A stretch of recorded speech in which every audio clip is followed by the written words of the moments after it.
have to burp too. Excuse me. What's up, guys? Today I'm with my wonderful Alexah, and we have a different lighting system. You guys can't see it, but there's a big AF ring light right behind us. In front of us. A couple videos ago, couple weeks ago, we did a video where I talked about bands that Alexah put me onto, because I don't find all the music. I don't find all these great bands. Sometimes I need help. Sometimes she helps me out. And that's basically where I get some of my music. Not all of it, but some of it, and probably the majority of it. So thank you for that. And today's episode is basically the opposite. I've put some bands onto her, and looking at our list, it's not like the craziest thing in the world, but we're still going to talk about it because we need a video out. I do look pretty, don't I? Say I look pretty right now. Say it, say it, say it, say it. You're pretty, Alexah. Now all of you say it.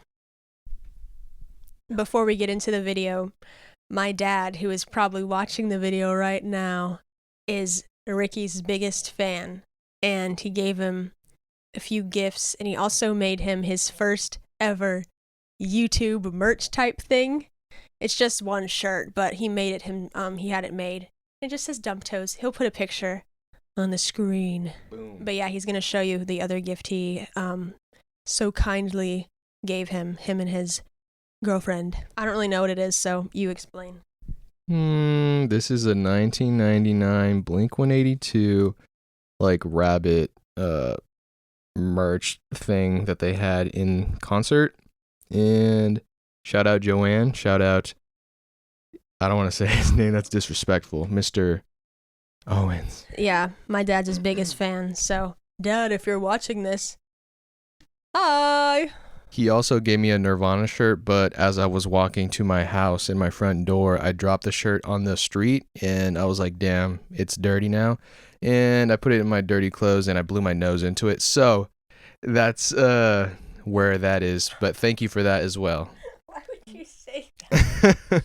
I mean, I'm just being honest. He blows his nose into all of his clothes, so it's like nothing disrespectful. He's just gross. Yeah.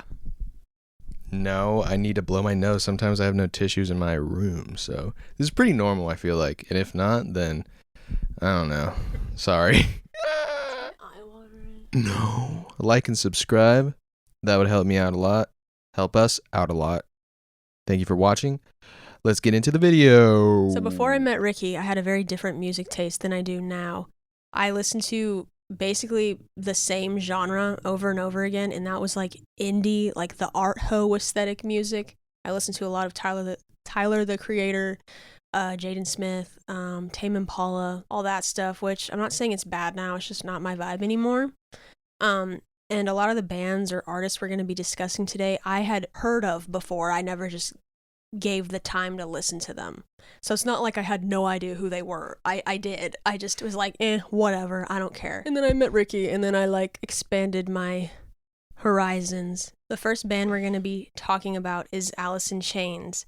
And if any of you have followed Ricky for a while, you know he was big into the grunge scene and made TikToks about Alice in Chains, Pearl Jam, all that way back when. And I found out about Alice in Chains through one of his TikToks. And then we met. We like talked on TikTok, and that's how we started dating. Anyways, that's the lore of me and Ricky. Yeah, so I started posting TikToks around 2020, late 2020, early 2021, and basically the Nirvana, 90s grunge, Seattle, all that stuff, Alice in Chains. And that was my personality for a long time. And that's kind of how I met Alexah. I just saw one of her TikToks, and I was like, my God, this is the most beautiful person I've ever seen in my life. So, I just slid in her DMs, and I said some long poem, but I was just like describing how beautiful she was, and it would be like the best thing ever if like, I don't even know what I said, to be honest, but it was just a long, It was like this long paragraph, but it was like funny, joking, like, oh my God, you walk and petals follow you, and like all these roses and stuff. And I was being like cringe, but I knew I was being cringe on purpose. So yeah, I just trying to make her laugh, and I was being honest at the same time. And Yeah, so I was very grunge with it, and I remember her calling me Grunge King a lot, and I was just like, stop it, don't call me It was funny. I called him it because he hated it, but it was funny. And he was like the grunge king of TikTok at one point. You were.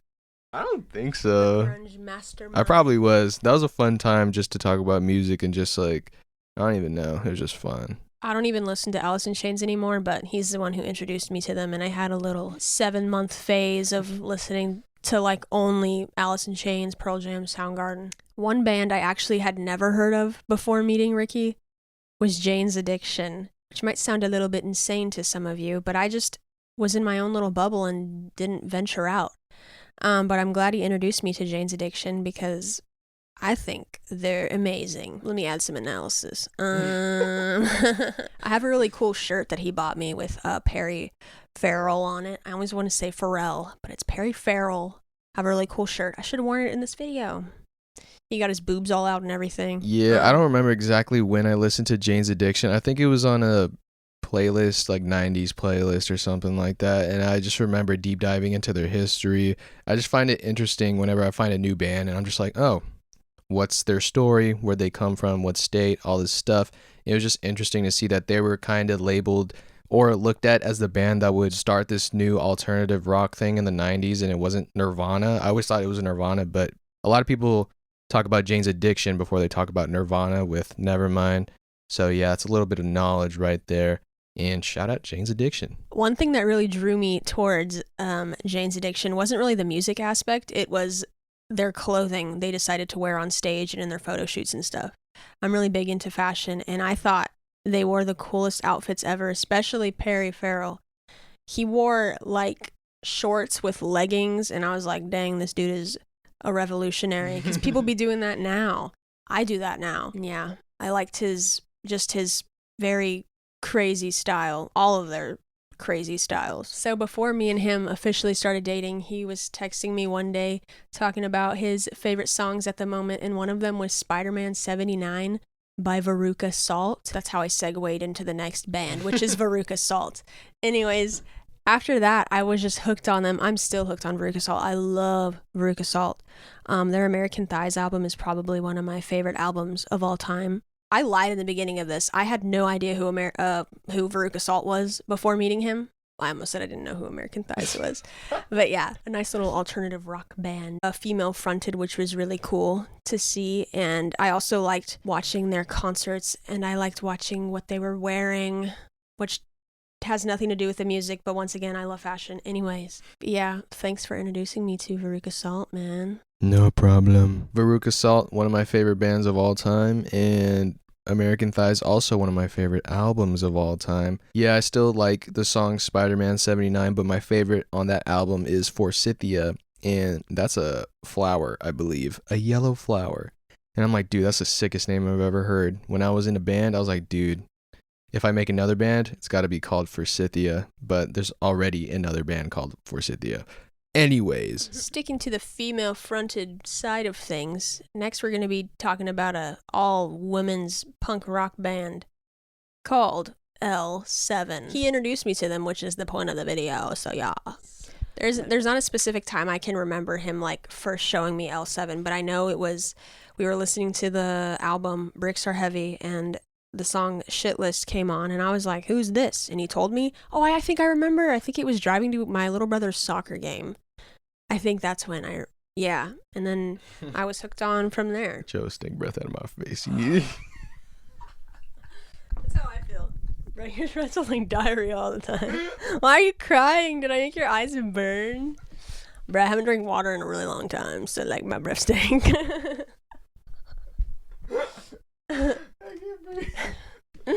You never laughed that hard. What did I do? It stinks so bad. Really? L7 inspired me to grow out my armpit hair. But yeah, L7, a band I was listening to around the time I was heavy on grunge and, Seattle, even though they're from Los Angeles. And all female, all badass. They rock. Their riffs are still hitting to this day. I go back to those albums, not frequently, but I still go back because It's L7 at the end of the day. This next one's probably gonna also surprise a lot of people, but Ricky's the one who introduced me to the Smashing Pumpkins. I was very late to that train or bandwagon, whatever the heck it's called. I guess you could say either one. So at first, the only album I would listen to by Smashing Pumpkins was Melancholy and Infinite Sadness. And I think Ricky got tired of it because he was like, this is not even their best album. So then I started listening to Gish and Siamese Dream. And I was like, wow, I was really missing out. And now I rarely ever listen to Melancholy and Infinite Sadness. Me! I'm talking about me. You said we in the beginning. Okay, I still listen to 1979 off of that album. He listens to more because he's having a hissy fit because I said we on accident. I found a Siamese Dream CD at the thrift store shortly after I discovered Smashing Pumpkins, and I was stoked. I was like, oh my gosh, I have to buy this and give it to Ricky. Alexah is all over the place right now, but she pretty much said everything right, I'm pretty sure. I still go back to Melancholy, and my favorite song on there's XYU. A very aggressive song, very slow paced and slow burner, I guess, and a lot of great screaming on there. Love Smashing Pumpkins. I feel like everybody does, and there's different eras between them, and there's different tastes, and that's what I like about the band. They're just a bunch of different stuff going on. Like Ricky was saying, they have a lot of different eras in their music. One of my all-time favorite Smashing Pumpkins song is off the album CYR, Seer, whatever the heck you want to call it, and it's Witch. I just listened to that song yesterday. It's a banger. Go put it in your eardrums. I'm kind of embarrassed by all of the recommendations he's given me because they're just so obvious, but I just didn't. I was just I don't care. Next one is Sonic Youth, which what in the world is my problem? What is my problem? One of my all-time favorite songs is off their 1986 Evol Backwards Love album, and it's called Shadow of a Doubt. Shadow of a Doubt. I remember listening to that song in the thrift store. I was walking around the aisles and I felt so cinematic in that moment. I had it in my headphones super loud. Ricky was with me, but he wasn't near me, and it made me emotional. And then I got sad thinking of Ricky. I don't know. Anyways, that's all I gotta say about Sonic Youth. Ricky has more to say. That's not all I have to say. Sonic Youth is really good. Another song I like from them is Dirty Boots off Goo. Yeah, I remember putting Alexah onto not Shadow of a Doubt, but that album Evil 1986, their best album. I just feel like it's very spooky and very cinematic, like she said, and that's exactly what I think of whenever I think of Alexah. Spooky and cinematic and beautiful and awesome. Thanks. But yeah, you're very late to Sonic Youth, man. What's wrong with you? Straying away from the 90s banger wangers, I got a kind of modern band, and that's Waveform. I think Waveform's entire discography, look at that fancy word I just said, their entire discography is really good. Their album Antarctica I really like, and then Last Room has some of my favorite songs on it. I love the song Blue Disaster off that album. That brings me back to a time with Ricky on the coast, driving in really pretty views, and we were listening to that song. And now whenever I listen to it, that's all I can think of. So you better not break up with me, because then I won't ever be able to listen to it again. Waveform rocks. I love Last Room. I love everything from them, man. And like Alexis said, a lot of memories attached. Blue Disaster goes crazy. Very memorable. Very Alexah. Another modern band that Ricky's put me on is actually on this poster. Hello Mary. We saw them in concert, I'm sure we've told you guys already, and they were amazing. They sound exactly how they sound on their records. Sinkin' and Spiral, love those songs. Ricky left to get food, and now he told me to finish the list. I'm not doing that though. Maybe I should leave a sweet message for him. I'm not good with words. Ricky, if you're seeing this, I pooped in your pillowcase last night. I don't remember putting Alexah onto Hello Mary. I just remember talking or listening to the band a lot because I like the music. Still like the music. Yeah. Okay. The last band we're going to be talking about makes kind of sad music. Sad, melancholic, nostalgic, depressing vibes. That's sometimes comforting. And that band is low. Ricky actually put me on this band quite recently. About 2 months ago, we went on a road trip to Texas to visit my family. And he played the song Words by Low. And I was like, what the heck is this extremely sad, depressing song? Really? It was a sad song. It made me want to cry. It's a beautiful sounding song, but I cried to like everything in that song made me want to cry. And I like crying to music. So I asked him what it was and he told me. And that's that. I think I remember showing her that song and telling her, bro, this can literally be me and you, because there's two singers. There's a man and there's a woman. And I was like, bro, whenever I listen to this song, I just picture me singing the man part and then you singing the woman part. And I'm just like, bro, this is literally us. And I showed it to her because it was beautiful, just like, oh my God, you're so cheesy, corny. Whatever. If you guys like Mojave 3, you're going to like Low. They remind me a lot of Mojave. Patrick Mahomes. That's what that sounded like to me. But I was saying Mojave instead of Mahomes. Okay. If you guys like Mojave 3, you're gonna like Low. They really remind me of Mojave 3. Because Mojave 3 makes that kind of sad, melancholic sound. Low just does it like 10 times more sad. So those are all the bands we're going to be talking about today. Ricky and I came up with an idea for some content for you, and we were wondering if you would like it. We were thinking of doing this series called Subgenre Spotlight. I came up with the name. And if you guys would be interested in like a deep dive into certain subgenres of like indie rock, so we have twee pop on the radar, and another one I really want to do is like doom / sludge / stoner metal, because I love all of that, and I'm gonna make him love it too, and hopefully I'll make all of you love it as well. He's gonna make you love it too because he's better at words than me. So yeah, let us know if you want subgenre spotlight.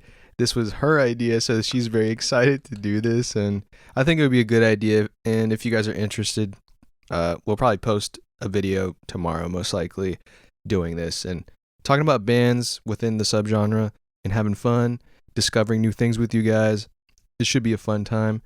Thank you for joining us, and thank you, Alexah, for joining me. We are very hungry, so we're going to do this outro very, very fast.